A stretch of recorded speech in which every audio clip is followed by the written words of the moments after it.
Hey y'all, Captain Dylan Hubbard here at Hubbard's Marina. Welcome to the Sunday night live stream show. Thanks for tuning in, hanging out, and joining us. We are ready to give away free fishing trips, talk about what's going on, what's coming up, and more. Plus, we're going to be talking all about the weather, what we're catching now, what's coming up event-wise and season-wise and next year-wise and all that good stuff. Plus, we're going to be answering your questions, breaking down the weather in depth, and talking about what you want to hear. So make sure you give the video a thumbs up if you're watching on YouTube. Make sure you like it if you're watching on Facebook.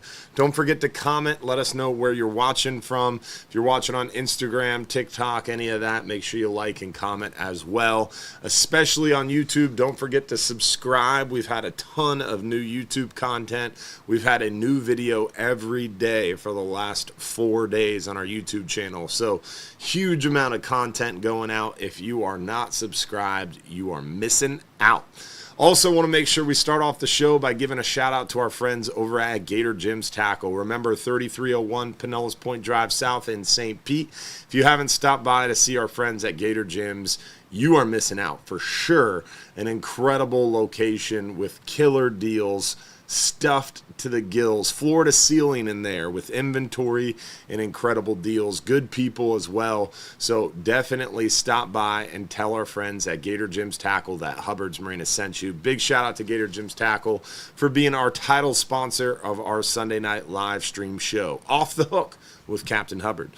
Now, also want to make sure we explain to you how you have a chance to win free fishing trips, because I assume you like to fish, and I presume that you might like some free fishing trips. If you want a chance to win free stuff, you do have to comment one time on our Hubbard's Marina YouTube live stream. So you go to YouTube, you find the live YouTube video on the Hubbard's Marina channel, subscribe, don't forget to do that. Also, make sure you give the video a thumbs up and then comment one time. If you comment one time on the Hubbard's Marina YouTube live video, you're entered for a chance to win. You can watch on Facebook, you can watch on Instagram, you can watch on TikTok, you can watch on YouTube, but you do have to comment one time on the Hubbard's Marina live YouTube stream in order to be eligible to win. Then you have to stay tuned, because if you're picked as one of the lucky winners, you've got 5 minutes or less to claim your free trip by texting the phone number on the screen. So at random intervals, we'll do the live giveaways. Your name will appear on the screen. I will announce your name live during the video, and then you've got 5 minutes or less to text us your full home address to the phone number that rotates there at the bottom of the screen. Also, if you want a chance to have your question answered live during the show, if you have a topic you want to talk about, if you have a burning question, anything at all, you can text it to that phone number and we will talk about it during the show. Generally, how we like to do these live stream shows every Sunday night at 7:30 p.m., we talk about what's going on, what's coming up. We dive into the weather. We show you photos of what we've been catching. Then we talk about some announcements and some topics, and then we get into your questions the second half of the show. So keep that in mind. That's kind of how we roll through these things. Now, also, we want to make sure we give a shout out to all of our supporters who are watching live in our supporters group. That helps fuel our live stream shows, and it gives you access to our private supporters group and our private supporters after show. After every live stream show, we do that after show in our private supporters group on Facebook. And once you join that group, you get access to that private page where we have more behind the scenes communications, more up-to-date info. We do some giveaways. We give away free trips throughout that channel and throughout that group. We've given away a couple 10 hours, a couple 39 hours, even a couple extreme trips recently. It's only $4.99 to join that supporters group. So check it out. It is a great value for sure. Also, on top of that, want to make sure we give a shout out to those who are sending stars and super chats on YouTube. On YouTube, we had Sam Lang with a big 10, SPJ with a big 20. Appreciate you. Richard Harcourt with 10. We also had Chris Molina, Larry White, and then we had Gary Camage as well. And Heather, appreciate you joining the supporters group there. On Facebook, we had George Arterburn, Daryl Geist, and Richard Harcourt as well with some stars on Facebook. Appreciate y'all for sending the super chats and the stars. Also, want to make sure we jump into these inshore photos and show you guys the fish we've been catching on the inshore side of things. And then from there, we're going to work our way a little deeper and show you guys what we're catching on the nearshore and offshore side of things. So first things first, let's pop into the inshore photos and show you guys what's happening on the inshore side. Definitely a lot of flounder have been caught recently. It's been real flounder rich as of late. A lot of these flounder are starting to make their way near shore and do some spawning. We got a few pompano around the area, really spotty pompano action, but we're seeing them for sure. Redfish action has been going pretty darn well for us, seeing quite a few redfish throughout the entire area, from the upper bay and back bay waters all the way out to the passes. Mangrove shorelines, oyster bars, grass flats, we're finding a lot of concentrations of those redfish, following those schools of mullet for sure. We're also seeing some of these black tip and bonnet head sharks around the area quite frequently. Some of those black drum and a lot of sheep's head around. The sheep's head fishing has been incredible. Virtually any dock, pier, bridge, jetty, we're seeing quite a few sheep's head. It's been really awesome to enjoy the sheep's head picking up as water temperatures cool down. Definitely seeing quite a few of those aggressive sheep's head around the dock. Small piece of shrimp, small barnacle, fiddler crabs, even sand fleas work well. We're seeing a lot of snook in the upper bay and back bay waters tucked back up in there. The bayous, creeks, rivers, and upper back bay areas. Those snook are hiding out, trying to stay a little bit warmer.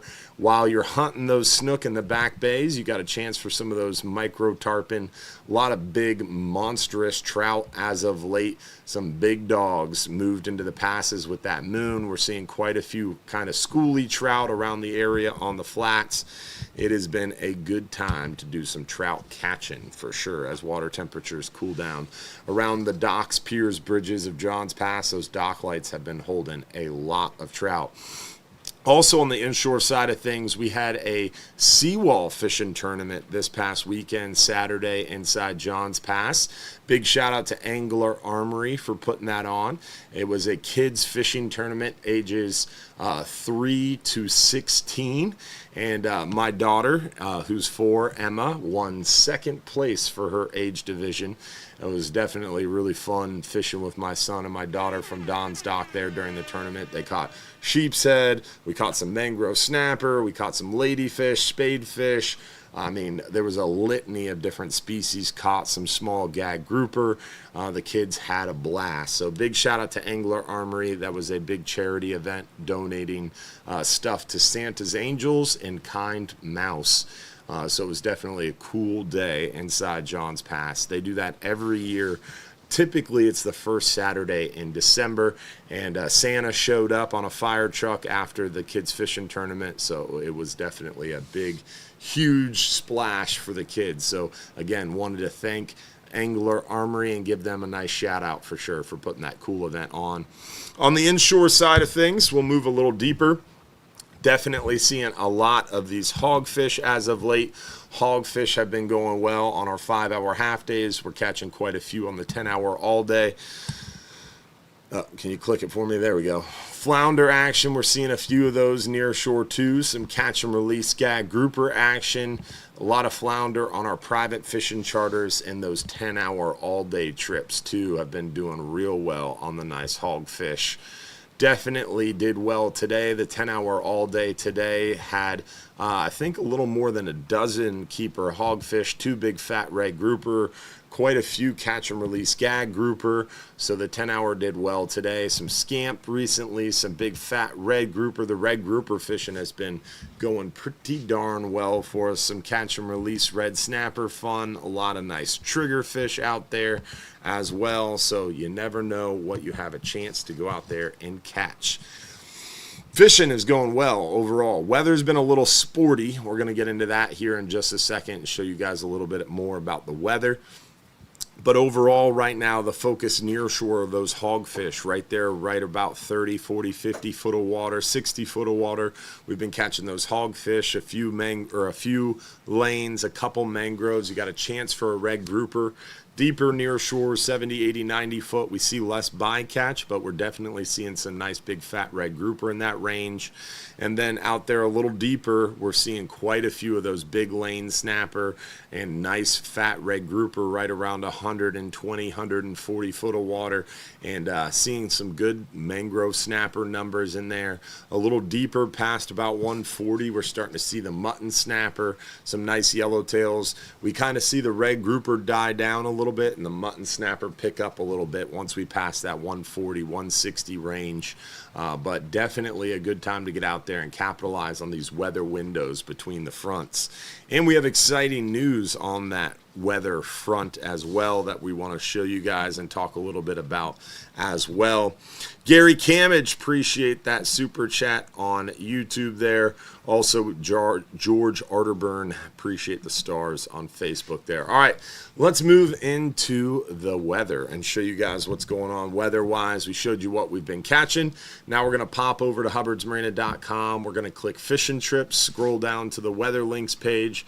We're going to start in that 5 and 10 hour forecast under the wind finder forecast, and it's very clear to see we've got a little bit of weather coming in tomorrow. Tomorrow's going to get a little sporty on us pretty quickly tomorrow afternoon, really, and that cold front's going to blow by and really create a little bit of a nautical condition. We're getting some prefrontal activity now. It's storming pretty good outside. I don't know if you can hear that. And then that weather's going to last into Tuesday.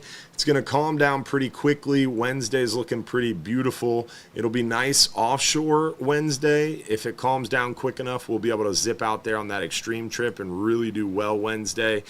Near shore Wednesday might be a little tough still because that water might be a little stirred up. Even though it's calmed down, the wind has died, the seas have died. It might take a little bit to calm down and that water to clear up because it's going to be blowing all day Monday, most of the day Tuesday, so that near shore shallower water gets stirred up. It takes a little while longer to recover, whereas offshore, as soon as the wind and the seas die down, fishing is really good. So Wednesday, offshore should be good.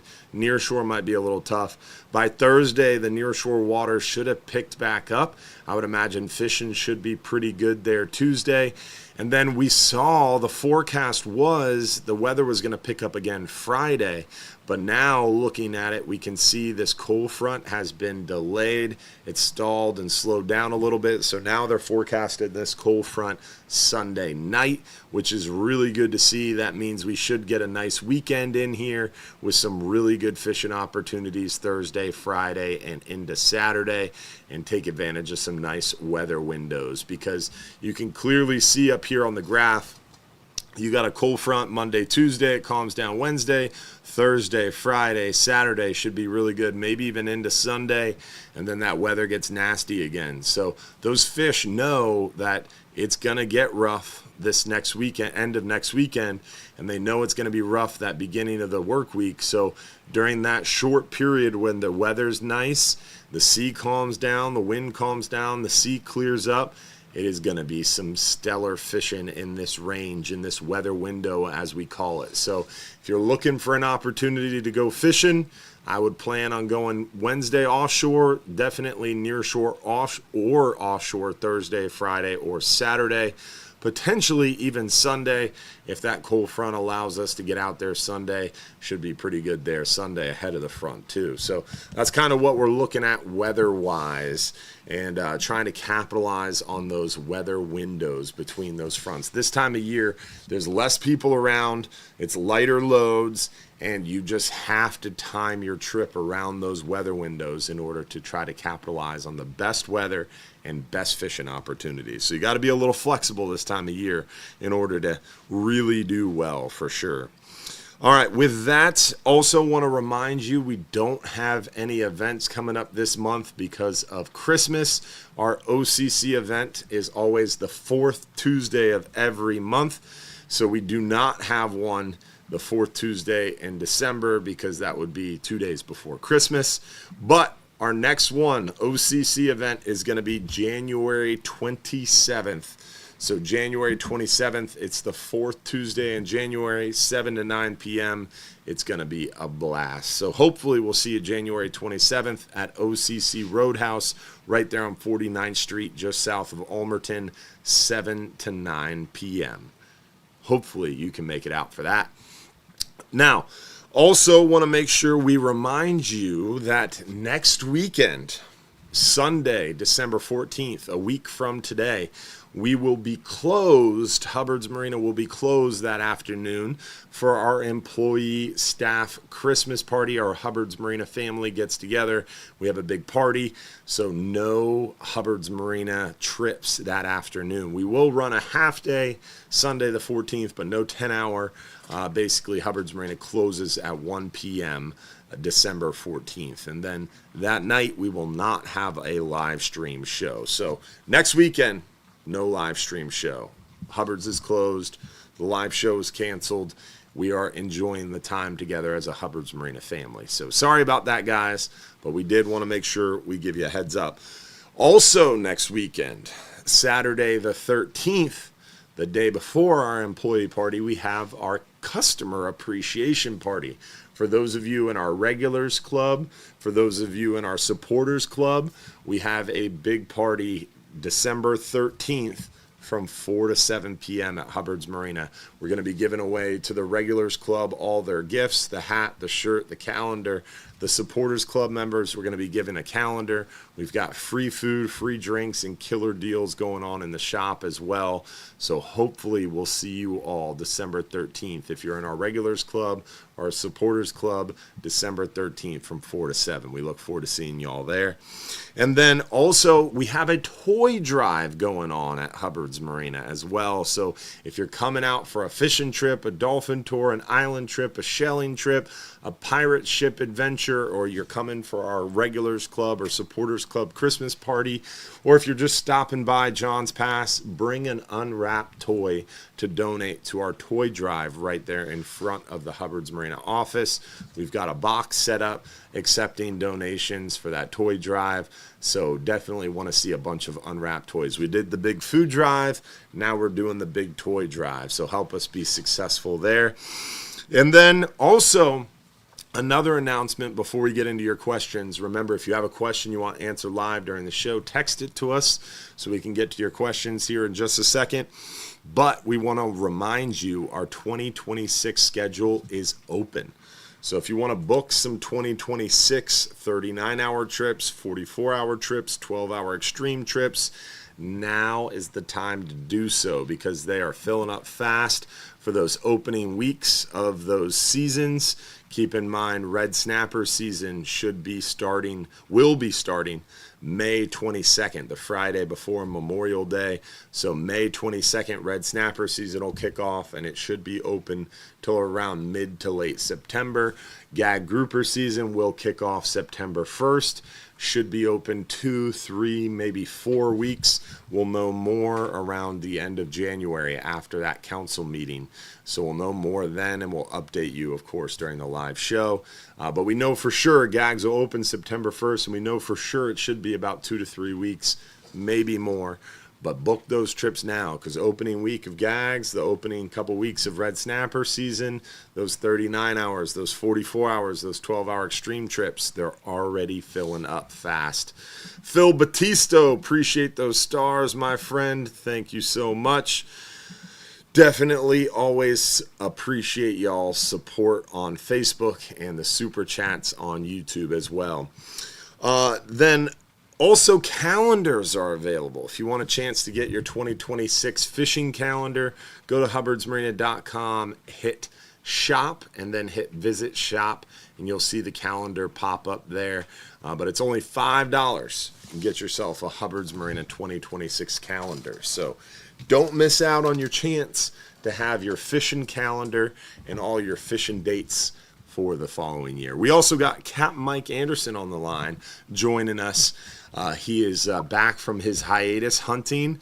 Hopefully he's got good news about a Packers win. I don't know. Josh is getting him connected now. We will find out. Mike, you there, buddy? I'm here, man. Can you hear me? I can hear you barely. I think everybody else can hear you, though. What's going on, man? Oh, man, all is good. All is good. We got a W. Although the Bucks lost, which was painful, but at least the Packers won, so we split today. Yeah. We're 50-50 on my end. Yeah, man, I was pretty disappointed. I was at the gym and saw the start of the fourth quarter. They were tied up. I was expecting the Bucks to be up by a lot. And yeah, me too. And unfortunately, tough game in that weather. I saw the field was all torn up, and I could tell they were slipping and sliding quite a bit. And I heard the game was lost basically by unfortunately, a missed catch. But man, it's tough. It's tough playing in that rain. Yep, late in the season, the games matter. Teams are fired up, and it is what it is. The Bucks will have to bounce back here. Yeah, especially during a division game, right? Yeah, that's a tough one for sure. Even though the Saints aren't, it's only their third win, but and Tristan Wirfs didn't play. It's tough. Yeah, it's tough when your offensive line is a little beat up like that. So yeah, hopefully the Bucks can bounce back, and they got a little room in that division, so hopefully they can play it up and win a few of these next games and close the deal here. Yeah, for sure, man. How's the fishing going, Mike? I was really hoping to get on the water tomorrow morning, but it's not looking great. Little nautical. At least you might get a little weather window, but yeah, not much. It's going to pick up pretty quick. Yeah, it didn't look worth trying, and even my client was like, let's reschedule. So, and I don't blame them. We're going to have a big low tide. Wind's going to be out of the north, post front. Yeah. Nothing about it stacks up good. The good news is the fishing has been pretty good. The redfish bite has been really, really solid leading up to this moon. The trout bite's been good. Not a lot of really big trout, but a lot of trout to catch. So that's positive. Still a few snook around. So, I was really hoping to get out there. We're starting to see some sheephead, still catching a few flounder on every trip. So, things are good. The bait's still here. There's pinfish on the flat still. There's plenty of whitebait at the bridge and the markers. So I was hoping to get out there and do some damage, but we'll have to wait till Wednesday. I got another trip on Wednesday. So yeah, hopefully we can, put something together for Wednesday and make it work. We'll see. It's you talk about it all the time, these weather windows, and that's really the key is just, you need timing. I tell people all the time when they call and go, hey, want to fish, January 12th. I'm like, okay, well, I'm open. I'll put you in the book, but just know that, we're hoping that it falls in one of those weather windows. Yeah, I always tell people time of year. This time of year, it's so important, especially for folks who are coming in from out of town, right? You're coming into town, you've got 3 days, 4 days, 5 days, 7 days on your vacation. You are blank slate, essentially, when you're planning your trip. So if you're planning that trip with the family, it's always wise to try to shoot to fish early in that trip, as early as possible in that trip, first day, second day, because if you come down in this time of year, this cold time of year in Florida, October through March, really, even into April, because we get some wind then too, it's a good idea to plan it early in the trip, because if that weather is getting nautical, getting a little silly on us, generally you only have to wait 2, 3, maybe 4 or 5 days, and then it clears up, and you get that weather window to capitalize on. So if you plan it early in the trip and then leave a slot later in the trip for a makeup day, then it makes your life easy to reschedule. I couldn't agree more. For locals, it's a little bit more challenging because they're taking time off of work and planning 2-3 weeks out. So it makes it a little bit challenging when life gets in the way to reschedule. I understand, but if you have the flexibility, try to keep that in mind. That 2, 3, 4 day gap with your first choice and then your backup date, because this time of year it pays to be flexible. I just was talking to someone this morning, Mike. They want to go out this Tuesday.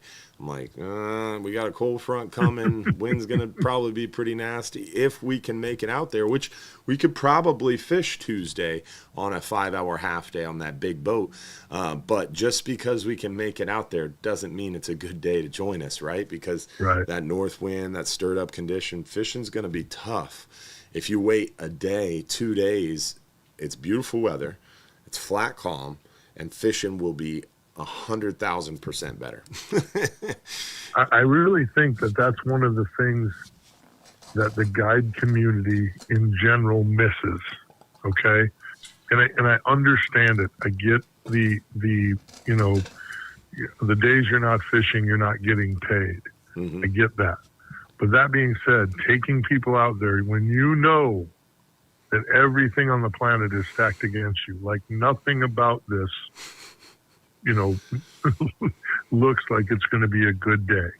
It instead of trying to possibly move them, like you said, a lot of the people that call, there's times when, hey, we want to fish on Tuesday. Okay, well, you'll want to fish on Tuesday. How about we fish on Thursday? Can you do Thursday? Because I got a lot better chance of making this happen for you on Thursday than I do on Tuesday. Tuesday, I'm probably going to take you for a boat ride. You're going to get beat up.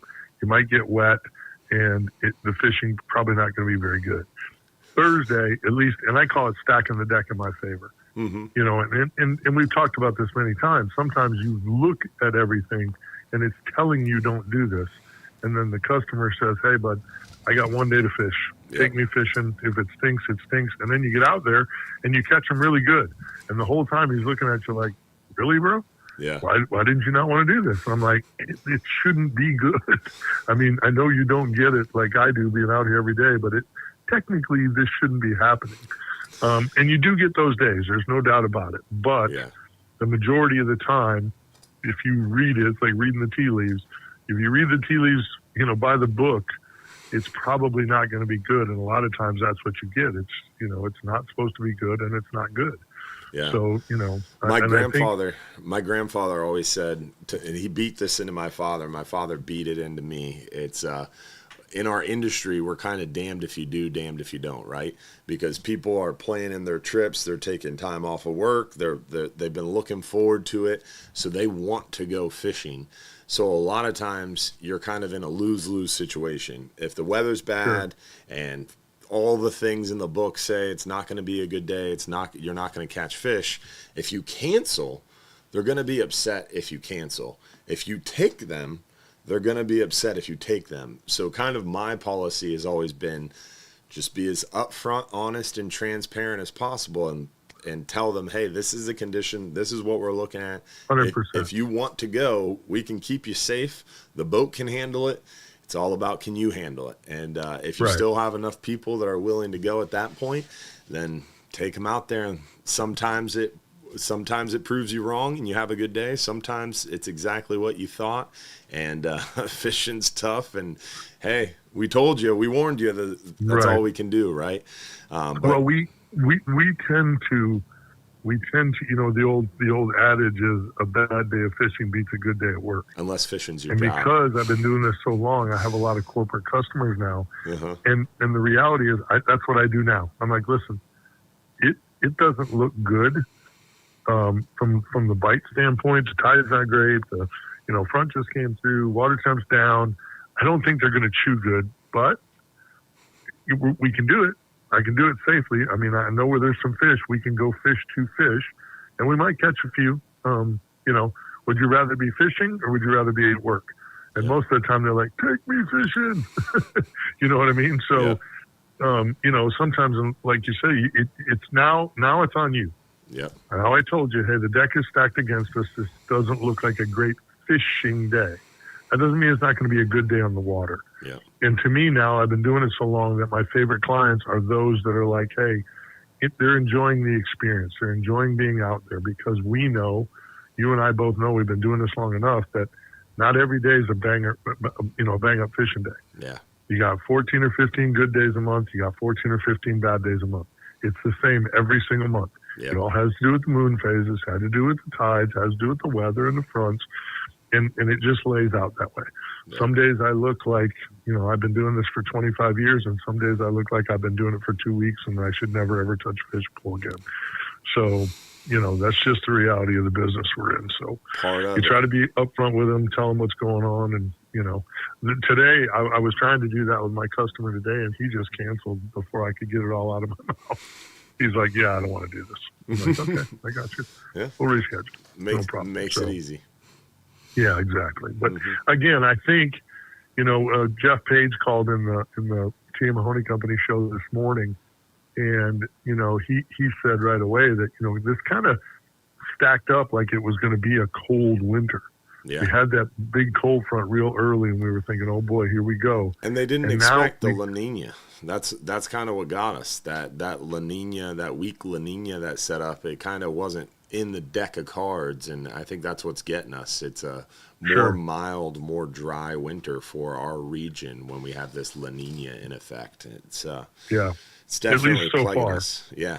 Yeah, it could change. January, February could get frigid. You just never know. But so far, it's been pretty mild. And I wanted to make sure I touched on this too. And we talked about this today on the show. Ray Markham and some of the guys called in, Justin Moore. This time of year when the water temperature is floating right around this 68, 70, 72 degree mark, day in and day out. Artificials, man. If you love to throw artificials, or let's say you haven't really dove into the artificial game, but you want to, now is the time to play with them.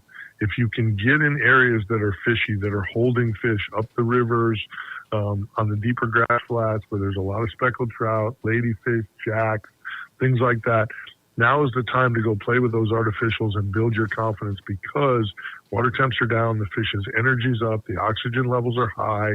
The redfish we've been catching have just been putting up a banner fight. The 24-inch redfish fights like a 27 or 28 right now because the water temps are down and the oxygen levels are high. So it's a good time of year to just spend some time playing with artificials and get that skill set where it needs to be, because, when the time is right, in my opinion anyway, all the years I've been doing this, that's still my favorite thing to do, is throw artificial lures and catch fish. To me, it doesn't get any better than that. And I don't mind catching fish on live bait, obviously, but, throwing artificials, that's how I cut my teeth. That's what led me down this path to be a charter captain, was, fishing the redfish tournament trail and all that stuff. So this is a great time of year to do that, just that thing, go throw them plastics and hone those skills up. The DOA shrimp on the flats right now for trout is my go-to for sure. What do you use? Yeah, the only thing with the DOA shrimp is you have to remember the DOA shrimp is a real finesse bait, and you're absolutely right. Patience. It's a phenomenal lure, one of the best all time. But you have to work it slow and methodically. Yep. I don't throw a lot of DOA lures because of my ADD, because my brain is just always going too fast. So I have to use something with a 1/4 ounce jig head, something that forces my lure to slow down, because guaranteed somewhere in that process, I'm going to be working my bait faster than I should. So, and again, those are the things you need to kind of figure out. You spend a lot of time doing it. Those things just you learn that about yourself. And then, Captain Lisa Fitzgerald, Captain Ray Van Horn, C.A. Richardson, very, very methodical, technical, slow, deliberate anglers, the people that can fish both ways. And I'm just not good at that, crawling that DOA shrimp along the bottom. I'm just not good at it. So, you got to know your strengths and your weaknesses. But you're right. It's a phenomenal lure. And if you're good at it, you can catch a lot of fish this time of year, especially if that water temp drops down to 65. I think that DOA shrimp really then ramps up. Yeah. You got to get that water temp to the point where it pushes those pinfish off the flat a little bit, and then things switch to a little bit of a crustacean feed, and then they'll be zoomed in on those shrimp a little bit more, and you'll be surprised how much more effective that bait will be. In the passes around the dock lights, man, that shrimp has always been a go-to. For sure.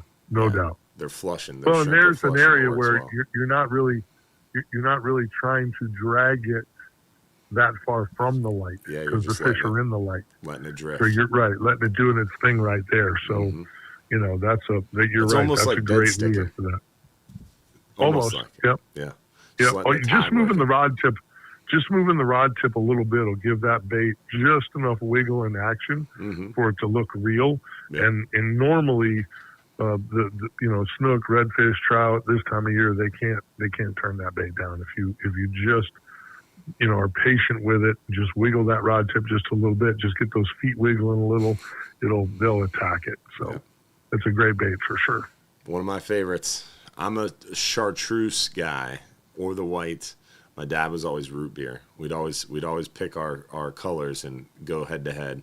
And he, at a young age, he beat me a lot because of that exact thing. I just wasn't patient and slow enough. And I was taught the hard way that I got to slow down if I want to beat my dad. So it was fun. Right. That'll do it. Yes, That'll do it. Well, I had my butt kicked several times fishing with Mark Nichols from DOA Lures on that exact lure, and that's why he kicked my butt all the time. So I finally just gave up. I'm like, I'm not going to beat him. He's Mark Nichols. I'm going to switch back to a gold spoon. I went to a paddle tail. I'm like, heck with it. I'm just going to go to a paddle tail and do my thing. So it's all good.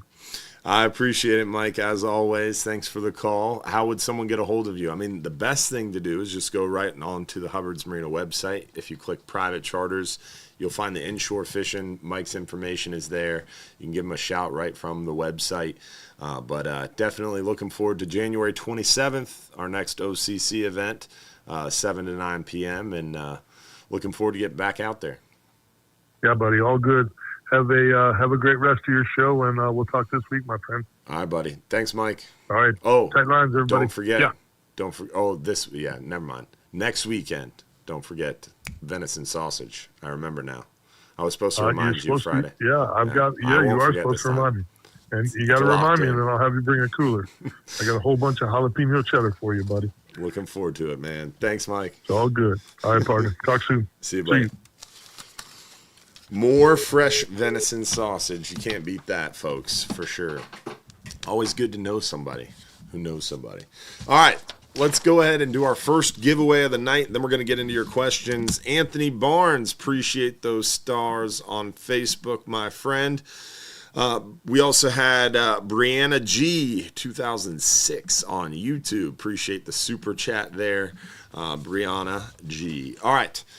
Let's do our first giveaway of the night. Let's do a 10-hour all day this time. First giveaway of the night. 10-hour all day brought to you by our friends at DocServe.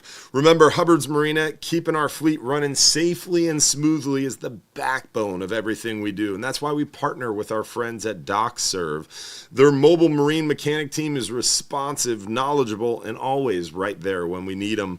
What really keeps us on the water is their monthly inspection program. DocServe gives us multiple sets of trained eyes on every one of our outboard vessels, helping us catch those small issues early to avoid major breakdowns down the road, giving us a peace of mind that is priceless.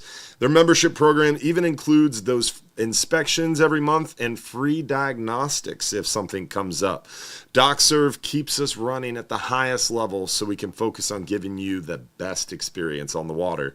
They are a premier mobile marine mechanic service in Tampa Bay, offering service on Yamaha, the best outboard on the market, and even those Mercury outboards if you didn't make the right decision on your outboard engine. Plus, they can handle your marine electronics, like your Garmin's, and even popular trolling motors. So they do it all. Reach out to them today at 813-807-7676 or visit them online at DocServe without the E, so Doc, SERV.US to link up with our great team over there at DocServe. So 10-hour all day, one lucky winner, 2 guests, brought to you by our friends at DocServe. Lucky winner is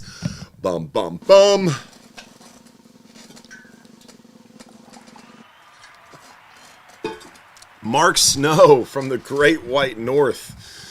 Oh, Canada. We should have that queued up. So if he ever wins, we can just hit the Oh Canada song. That'd be funny. Congrats, Mark. You got 5 minutes or less to text us your home address to claim your free 10-hour all day for 2 guests. All right. Let's get into some questions and answer some of your questions. Remember, if you have a question you want answered live during the show, you have a topic you want to talk about, shoot us a message, a text message. Let's see. What do we got? Is there an age limit for the 39-hour trip? Oh, this one drives me nuts. Not you. I'm not driven nuts by your question. I appreciate the question. What drives me nuts is people take it real serious. On our website, we have to put a number, right? We have to come up with a number. We have to come up with an age limit. So our website says 13. So some of our staff members, I love you, Joanna, but she's like, nope, 13, you got to transfer you to Dylan. He's got to talk to you. It's not a hard and fast rule, right? It's not black and white. I went fishing on our 39-hour trips at 8, 9 years old quite often. We have some kids that go out there. I mean, Garrett's kids, Rhett and Reese, they were doing 39 hours at 6, 7 years old. It really comes down to the child and the parent and the experience level of both the parent and the child. If they go out on a few trips, they do a couple 5 hours, they do a couple 10 hours, they do a 12-hour night, they're more mature for their age, they're taller, bigger kids, that helps. Because remember, the rail height is a certain height, so you got to be tall enough and big enough to see over the rail and big enough and strong enough to handle a fish. And then also your maturity level has to be there. Like my son is 6. There's no effing way I would take him on a 39-hour trip. We can barely survive a 5-hour half day because he's moving, he's dancing, he's fishing for 5-10 minutes, then he's back in the galley. So he's not at that age to where he could focus for a 39-hour trip, not even a 10-hour trip. So you know your children better than I know your children. So there's no reason that I should be telling you what age your kid should go out there. But as a rule of thumb, we have to pick a number. So the number we pick is 13. So basically 13 years and up, you're good to go. But if you are telling me, hey, my 9-year-old, we've done a couple 10-hour trips, they've done a 12-hour night trip, he's already 5 foot tall and 120 pounds, then you know your kid. Bring your kid, bring your 9-year-old. It's all good. But just remember, it is an advanced angler's trip meant for advanced anglers. So if you bring a young child who's not an advanced angler, who's got a short attention span, who's running around the boat, who's not big enough to fight a decent sized fish, then it's harming your experience and the experience of the trip for those around you. And then it becomes a problem, right? So just think about it and use your best judgment. And the rule of thumb is 13. But there are exceptions to every rule, right? And we are all about getting kids fishing. No one wants to tell you to bring your kid fishing more than I do. I want to see young kids out there fishing. So if there's any possible way that we can make it so, we'll make it so. So hopefully that answers your question in a very non-straightforward way. Victor, do not text us about the Saints beating the Bucks, man. I really appreciate the cracklings and the boon-nan, but we crossed the line about you rubbing the Saints beating the Bucks. That's funny. All right, next question. I grew up fishing freshwater with my dad, Lake Erie and Ohio inland waters. New to Florida saltwater fishing, we've been going to the Seminole boat ramp in Clearwater targeting hogfish, grouper, and other species. Is there some advice you could give newbies fishing and safety? If you're going offshore in your own private boat, which that's what it sounds like, you need to have an EPIRB. An EPIRB for the vessel, a nice EPIRB. Good whiskey costs money. Don't cheap out on something that's going to potentially save your life. So get an EPIRB. An EPIRB for the vessel is a good idea. You can also get personal locator beacons, which is a small personal EPIRB. If you go fishing with us, don't bring a personal locating device because it confuses the Coast Guard. If you've got personal EPIRBs, we are a Coast Guard inspected vessel, so we have very expensive, highly technical EPIRBs on our vessels.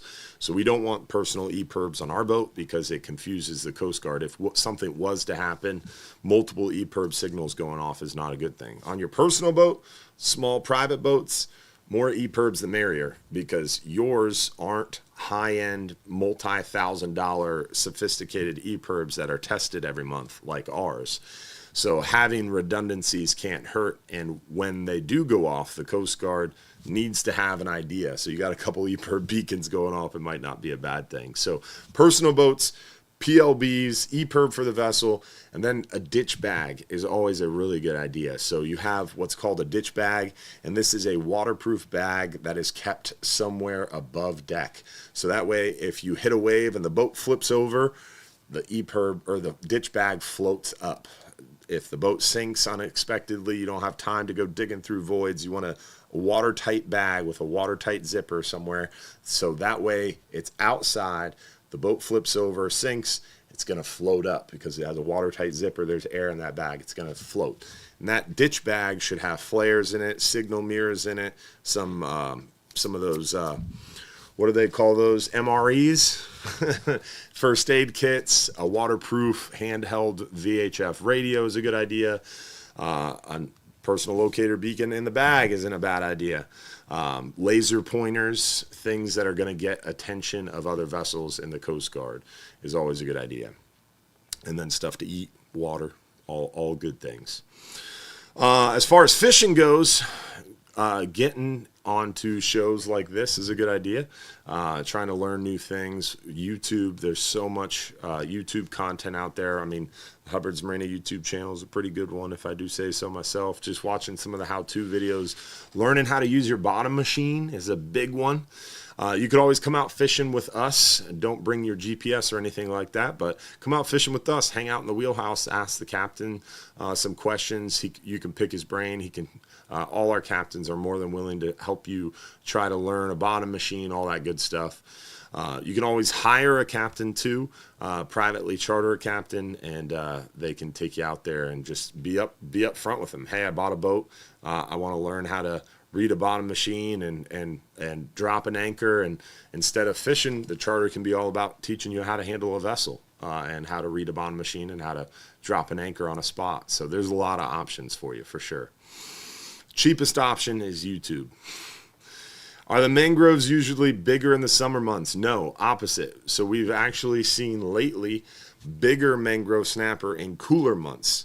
In the summer months, warmer months, we see more quantity of mangrove snapper. So more quantity of mangrove snapper in warmer months, but the average size goes down. In the cooler months, the quality of mangrove snapper goes up. Average size gets bigger. Quantity goes down a little bit. So that's general rule of thumb. My 13-year-old nephew is 6'2" and weighs 200 pounds. Yeah, I know the feeling. Yeah, that was me at 13. Last week you talked about using a longer rod. Does it need to be a medium stiff rod? So we talked last week, the longer the rod, the more that rod is going to bend, and the more that rod is bending, the more pressure it's putting on the fish. The less you're fighting the fish, the less your body is fighting the fish, and the more the rod is exerting pressure on the fish. You're using a 7.5, 8 foot rod. You catch a big gag grouper, it's going to be a lot easier for you. If you're using a 5.5, 6 foot rod, you catch a big gag grouper, it's going to kick your butt. It's going to beat you up. So longer rods do work a lot better once you hook the fish. Anything over about 8 foot gets ridiculous to try to transport and store, so I don't recommend more than 8 foot. Really 7.6 is pretty safe. I like about a 6.5 foot to 7 foot rod generally, because easy to store, easy to transport, all that good stuff. 8 foot rod is tough. 9 foot rod is ridiculous. As far as like medium, heavy, stiff, all that good stuff, throw all that out the window. Get a rod in your hand. What I look for in a good fishing rod is, first things first, you got to remember, good whiskey costs money. So your rod should be your biggest investment. If you've got a $1,000 budget, if you've got a $500 budget, if you've got a $200 budget, 60 to 70% of that budget should be focused on that rod. The rod helps you feel the bite. The rod helps you feel the bait. The rod helps you connect with the bottom. The rod helps you present the bait. The rod fights the fish. The rod is the most important piece of that puzzle. The reel is simply holding line and provides a drag and provides the torque to retrieve that fish. So the reel is helpful if you have a really expensive, nice quality reel, because you've got a smooth drag, you've got more drag power, and you've got more torque to retrieve that fish. But really, the rod is the more important, more expensive piece of that puzzle. So don't cheap out on the rod when you're purchasing the rod. And I personally look for a few things. Doesn't matter if I'm snapper fishing, grouper fishing, amberjack fishing, I'm looking for the same thing. I want a really good backbone, and I want a little bit lighter sensitive tip. If you go to Hubbard's Marina, we have a custom line of Bull Bay rods. We also have some Fletcher's custom rods.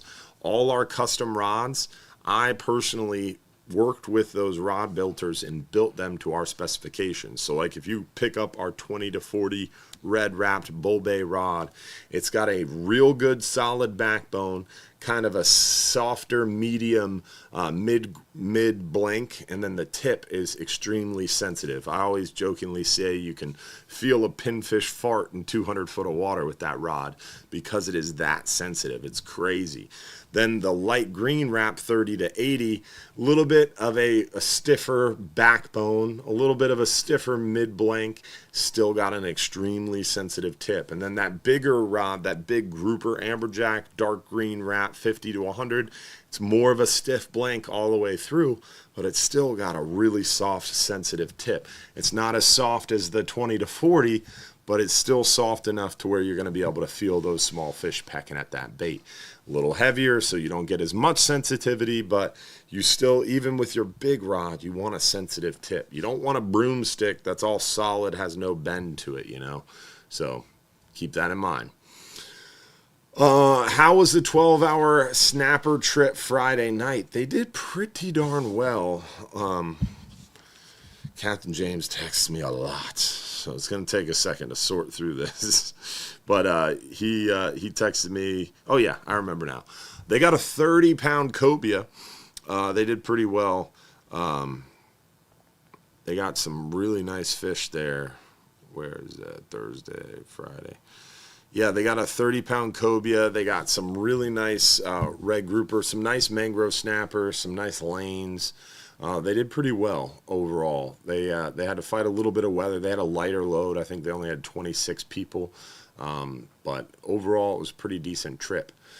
What's the best time of year to do the Friday night snapper trip? Man, normally in the history of the 12-hour night snapper trip, we started it by only offering it in like late spring through the summer, and then we stopped running it in the cooler months. We run it year-round now on Friday nights because we found that even in those cooler months, if the weather is good and we get that weather window timed right for that trip, man, the fishing can be pretty darn hot even in those cooler months. So best time is kind of really, it comes down to the best weather. Generally, the full moon trips are more full, more people are on them. Generally, in the spring and summer, there's more people around, so those trips are generally more full. So this time of year, away from the full moon, you're going to have lighter loads and more elbow room. If the weather's good, man, the fishing is great. Visiting from Arkansas, would the 5-day on Wednesday be better than the 10-hour on Tuesday? I assume they're talking about the 5-hour on Wednesday versus the 10-hour on Tuesday. Basically, the 5-hour and the 10-hour are very similar. The 10-hour just goes twice as far, and you get about twice as much fishing time.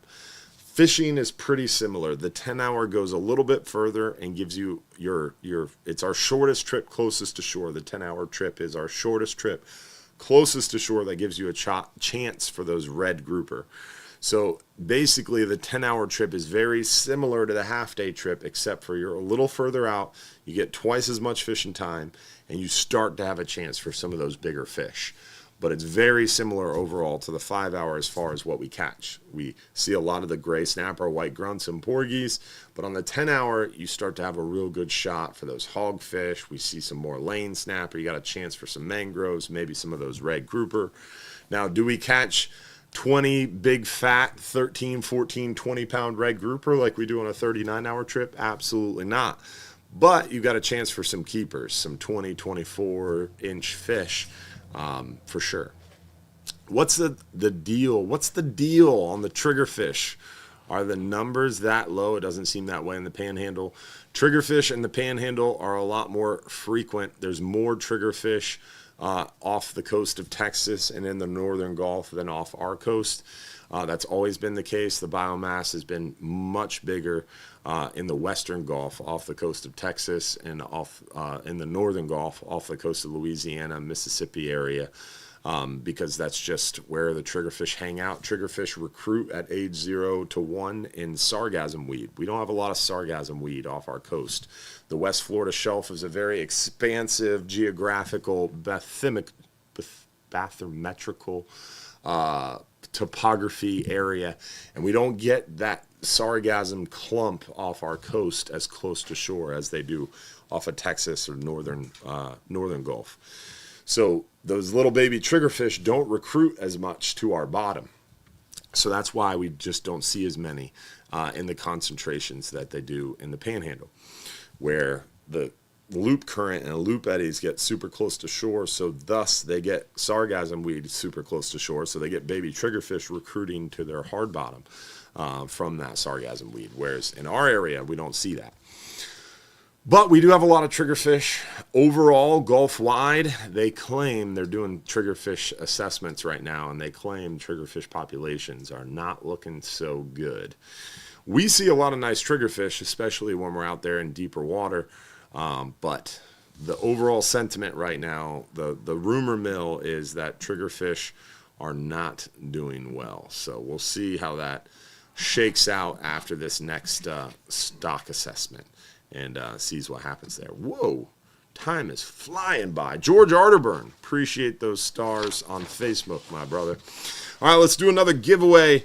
Let's do a Friendly Fisherman 5-hour half-day trip. Remember, the Friendly Fisherman at Johns Pass is back under the management of the Hubbard's family. That's the same Hubbard's family that's been serving up the best fishing and dining experiences in Madeira Beach for nearly a century now. Come rediscover the Friendly Fisherman and taste the difference with the freshest seafood, improved menu, and service you've come to expect from the Hubbard's family. Enjoy unbeatable waterfront views, a welcoming atmosphere, and flavors straight from the Gulf. Locals and visitors alike, come see what's new at the Friendly Fisherman today. All right, so 5-hour half day, one lucky winner, 2 guests from the Friendly Fisherman Seafood Restaurant. Lucky winner is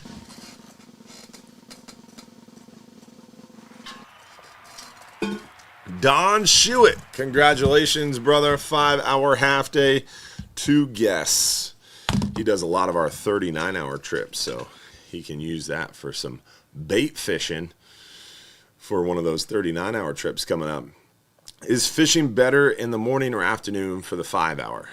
This time of year, we only offer the morning. So it makes your decision easy because we only have morning options. Around Christmas, we'll probably have some afternoon trips. But is the fishing better in the morning or afternoon? It's kind of 6 to 1, half a dozen of another. I would say you never know based on the weather.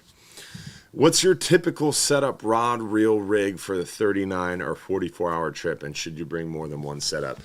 It's always a good idea to be prepared, right? On a 39-hour trip, advanced anglers are going to bring more than one rod. Generally, I would bring at least 3. One for lighter tackle, fishing like 40, 50, 60-pound test. One for kind of medium tackle, fishing 50, 60-pound test. And then one for heavier tackle, fishing 80 or 100-pound test. So my lighter rod, 20 to 40-pound class rod, fishing around 40-pound test, maybe 30, 35 pounds of drag, 2 speed reels so I can downshift to a low gear if I hook a bigger one. Maybe 40-pound leader, smaller hooks, maybe 6/0 hooks on a 39-hour trip, double snell, fishing for mangroves with cut thread fin. That medium rod, maybe 50, 60-pound class, maybe a 30 to 80 rod class with 40 pounds of drag, 2-speed reel so I can downshift if I get a bigger fish. My bigger setup, 80 to 100-pound test, a 100 to 125-pound leader, bigger 10, 12, 13/0, 14/0 hook, depending on the size bait. And I'm fishing heavy tackle and low gear for those bigger fish, those bigger gags, amberjack, big fat groupers. So that would be kind of my bare minimum setup. Maybe you throw in, if you're super advanced, you throw in a slow pitch jigging rod, maybe a trolling setup if you want to as well. But generally, you're bringing at least 3 rods. Now, if you're balling on a budget and you don't have a bunch of rods to bring, maybe just bring one that kind of does everything well. With the 50, 60-pound test, you can put a 40-pound leader on it to target mangroves, put a 60-pound leader on it to target red grouper, red snapper. You can put an 80 or 100-pound leader on it to target some gags. You want to have something for an all-around rod. You want something in that like 40, 45-pound drag area, 35 minimum, 40, 45 maximum. You want something that's still kind of medium size there. What's the best time of year for red grouper? They're really almost all year round now. Historically, spring and summer, shallow water, they bite well. Deeper water too. But I mean, even now we're seeing in cooler months a really, really impressive red grouper bite around 80, 90, 100 foot all the way out to about 140. So red grouper's been biting pretty well right now. A lot of things have been shifting the last 5 to 10 years, patterns wise, for sure. Let's see here. This week, because of weather, 100% your 5-hour trip Wednesday is going to be better, or Thursday's 10-hour trip would be best, probably. All right, let's see. Is it possible to use a sabiki rig and catch live bait fish while on the 39-hour trip? Don't recommend it. And the reason why is if you spread yourself too thin, trying different things on that 39-hour trip, the people who catch the most fish, the biggest fish, the most quality fish, have their bait on the bottom the longest. So you want to just focus on putting baits on the bottom. If you got some good quality live bait to bring with you, great. If you don't, stick to the dead bait. If you bring out a sabiki rig and you're trying to sabiki live baits off the bottom, a lot of times you're going to get tangled. You're going to waste time trying to catch bait. If you do catch some bait, maybe it gets eaten on the way up and you just wasted all your time anyway. Or if you catch some really nice bait like a live sardine or something really special and throw it in the live well, if you don't use it right away, it's going to die because those are super finicky baits. So I always recommend just fishing. And a lot of times you can catch those like grass porgies or knobdie porgies, some of those species that aren't in the fishery management plan, and you can turn around and use those for live bait. So a lot of times while fishing at night, you'll catch some of those species that you can use for live bait too. All right, what else we got? Any other questions, Josh? Pulling up, skip that one.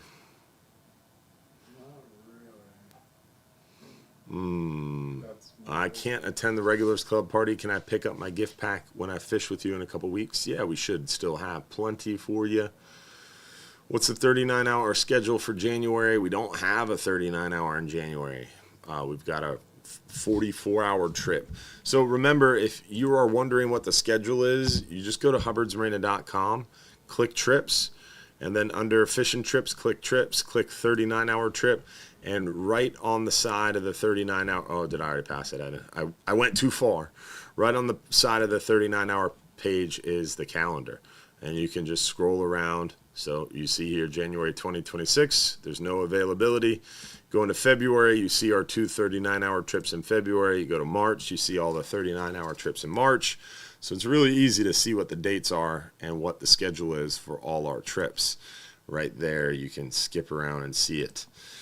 As you can see, June and July, we got a lot of 39-hour trips. August, September, October, November, December. So lots of options for you, and all the schedule information is on the website for you now. Anything else? Do you use the Bimini twist between your braid and top shot? No, that is above my pay grade. I can tie it, but that's a little technical and difficult to go through the eyes. Most of the time, you're kind of most technical knot that you're seeing people use for a line-to-line connection would be a PR bobbin knot A lot of people use the FG. Those are kind of the two strongest, best options. PR bobbin knot being a little better than the FG knot. I use personally a reverse Albright knot for my braid to mono connection, my top shot, if you will, line to line knot. But everybody has their own favorite. But I would say probably FG would be the best one to use. Bimini twist is a little technical to go through the guides all the time. It's good for trolling and stuff like that, but you'd have to be real good at it to make it go through the guides because it'll wear out. What's the difference between a 39-hour and the 44-hour besides 5 hours? Well, that's the obvious difference. The 44-hour trip is only offered. Basically, the 44-hour trip is a 39-hour trip. But what we do is, what I do is when we're planning out the schedule for the year, I look at the calendar Josh makes, and I look at the moon phase. And the Friday closest to the full moon, instead of planning a 39-hour, we plan a 44-hour. The reason why is the Friday closest to the full moon, we put that 44-hour in there because it's 5 hours longer. We leave 5 hours earlier. So a 39-hour trip, we leave 3 p.m. and we start fishing around midnight, 1 a.m. and we fish for a little bit of that nighttime. Midnight, 1 a.m., sunset or sunrise comes up 6, 7 a.m., right? So on a 44-hour trip, we leave at 10 a.m. We start fishing 7, 8, 9 o'clock at night. So you got that entire nighttime of fishing. So on a full moon, you get 5 extra hours of night fishing time on a 44. So that is the benefit for the 44-hour. You get more night fishing time as close to a full moon as possible. Let's see what else we got. That's it. I think that's it. Plus, we're out of time anyway. So, want to make sure we do our last giveaway of the night. Our 39-hour trip brought to you by our friends at Innovative Pools and Spa. Before we do, though, quick reminder again, next weekend, December 14th, no live show. Hubbard's Marina is canceled, or Hubbard's Marina is closed because we have our staff employee appreciation party that afternoon on the 14th. We're spending time together as a Hubbard's Marina family. So no live stream show next weekend, December 14th, but we'll be back at it that weekend after. And then also, don't forget, hopefully you're subscribed to our YouTube channel. We've had 4 new videos in 4 days, so make sure you join us on YouTube and subscribe. Josh, what time is our supporters after show? 8:50. 850 supporters after show is going to kick off. So if you're in our private supporters group, join us for the after show where we're going to dive more in depth into your questions, talk a little bit more intimately, and plus talk about all the great stuff that's going to happen December 13th at our supporters club and regulars club Christmas party. If you're a part of our supporters club, if you join it this week, we hope to see you. If you're at the Regulars Club, obviously we hope to see you. If you join our Regulars Club this week, if you join our Supporters Club this week, we hope to see you at the party. That is December 13th, Saturday, from 4 to 7 p.m. All right, let's see who won our Innovative Pools and Spa 39-hour trip. Remember, Innovative Pools and Spa brings you 35 years of experience building pools in the Tampa Bay area, and they are continuing the legacy of their father's company, which was recognized as a top pool builder in the area for the past over 3 decades. Plus, they continue to raise the bar in pool construction, design, and features, and they have an unparalleled passion for the industry. Call them today at 727-788-1650 or visit them online at innovativepoolsandspa.net for an estimate and see why Innovative Pools and Spa is a top choice for families in our community. All right, 39-hour trip, one lucky winner. Let's see who got it. Bum, bum, bum. Hot Polymer from Chucktown, South Carolina. Congratulations. You got 5 minutes or less to text us your full home address. Hopefully we'll see you at 8:50 for the Supporters After Show. Hopefully we'll see you next weekend for the Supporters Club and Regulars Club party from 4 to 7. And hopefully we'll see you weekend after next for another live stream show right here on the Hubbard's Marina YouTube and Facebook page. Y'all have a good night, tight lines. And don't forget, if you're too busy to go fishing, you're just too darn busy. We're out.